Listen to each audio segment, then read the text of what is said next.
All right, great. Let's start off with Alan from the AP. Alan, go ahead. Hey, guys.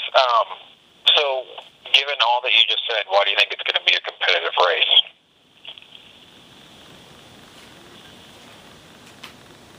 Yes, you want to go ahead? Well, we know that for one thing, the outside supporters of Gillespie are pretty desperate to help him, particularly the Koch brothers, and we don't underestimate what having all of the Koch brother millions will mean in the race, although at the end of the day, I think it's a double-edged sword for Gillespie, since the Koch brothers' agenda is really out of sync with what the Virginians want. And we're working very hard to have a turnout that more closely resembles what happened in 2016 than typically happens in off-year elections in Virginia. And there is a real, as Brad said, that there is a very significant effort, a field effort in our campaign.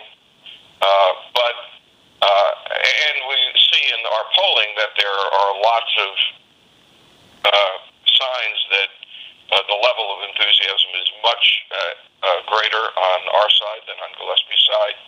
But I think you plan for conservative scenarios and conservative turnout scenarios.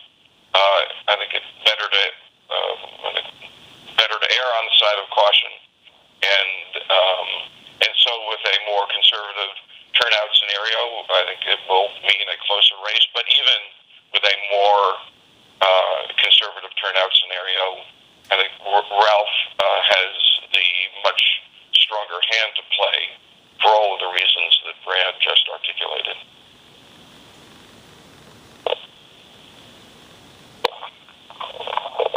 Okay. Kevin Robillard from Politico. Go ahead. Hey, guys. Thanks for doing this. How much down the stretch are your attacks on Gillespie going to focus on his record as a lobbyist versus focusing on sort of tying him to Trump? Democrats obviously worked very hard to try different down ballot candidates to Trump back in 2016, and it didn't work in more than a few races. So really, where's your messaging going to focus, I guess, down the structure?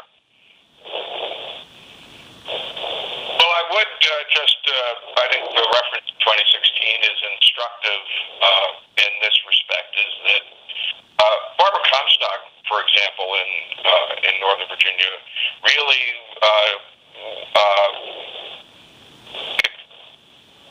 took great pains to separate herself from Donald Trump,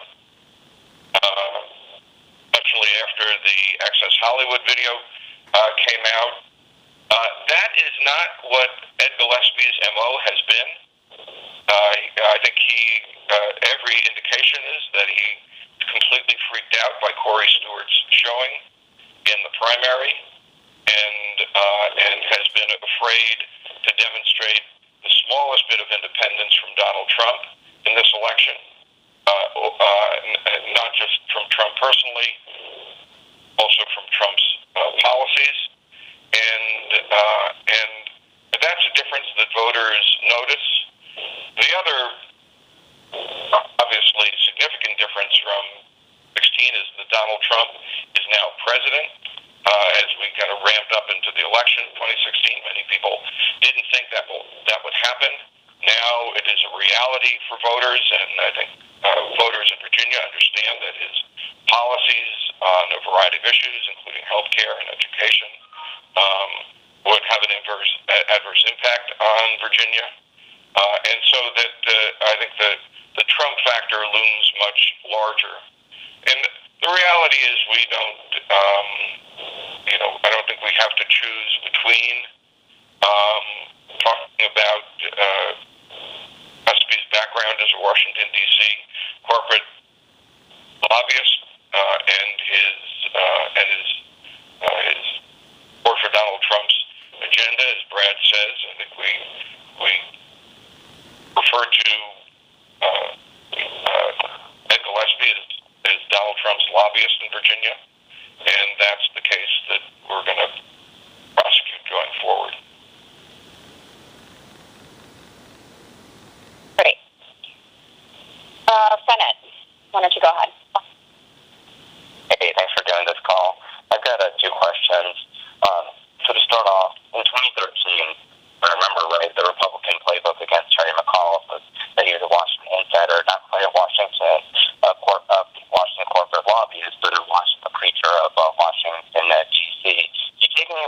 of the failure of their approach since Terry McAuliffe is now governor?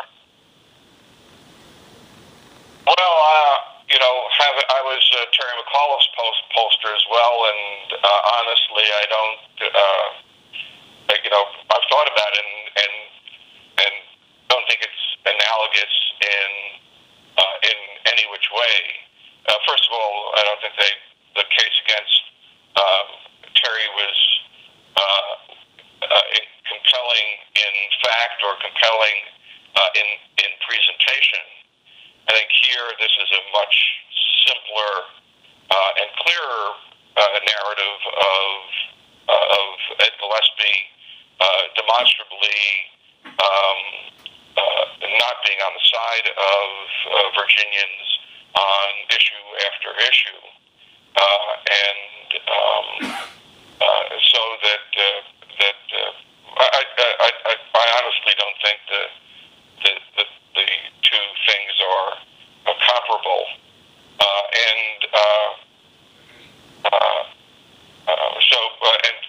What's the second question?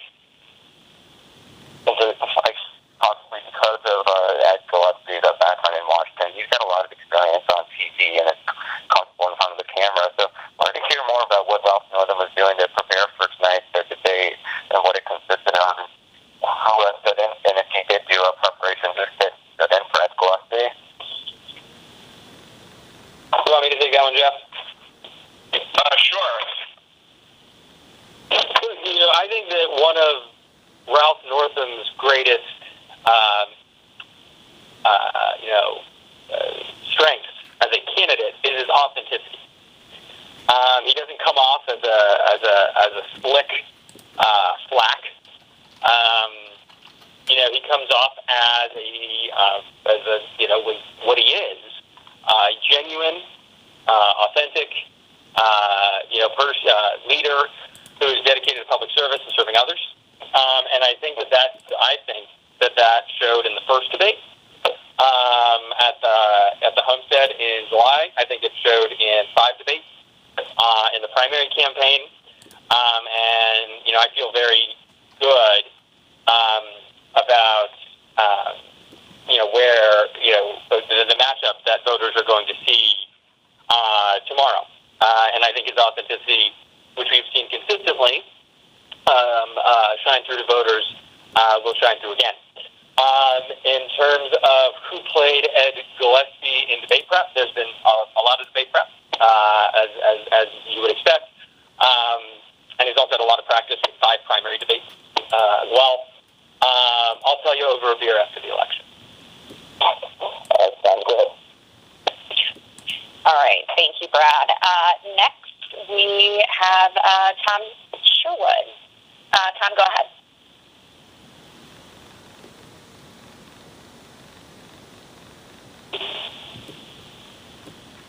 Tom, are you there? Can you hear me? Hello? Yes, go ahead.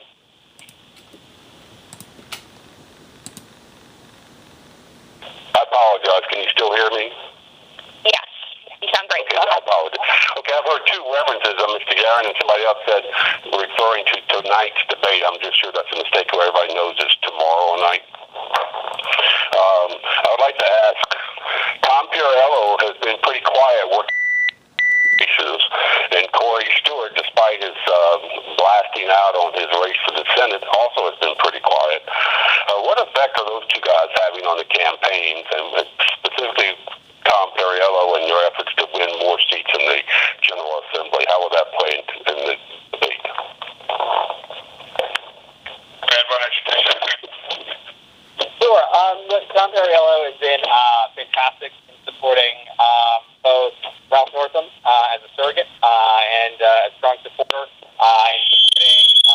I know he's helped out Justin Fairfax's campaign. He's obviously taking a strong leadership role in the House of Delegates to make sure that they have the resources and tactics that they need to be successful, which we are incredibly grateful. I think that in terms of tomorrow's debate, you are right, Tom, that folks are going to see a contrast that between 2 candidates that are leading their parties, and I think that will give a clear choice to support Ralph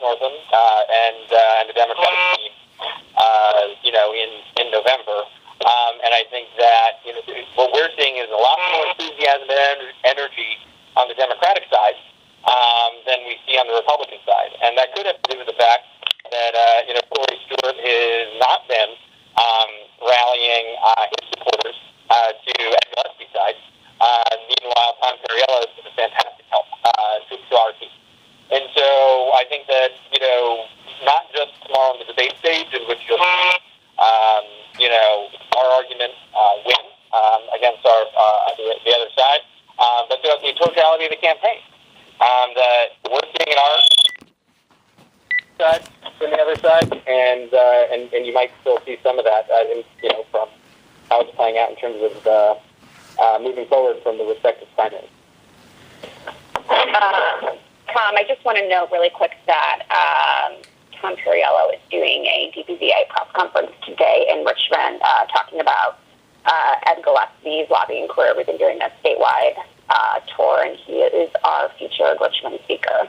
So he has been out there. He's done a number of DPVA events hitting on Gillespie as well.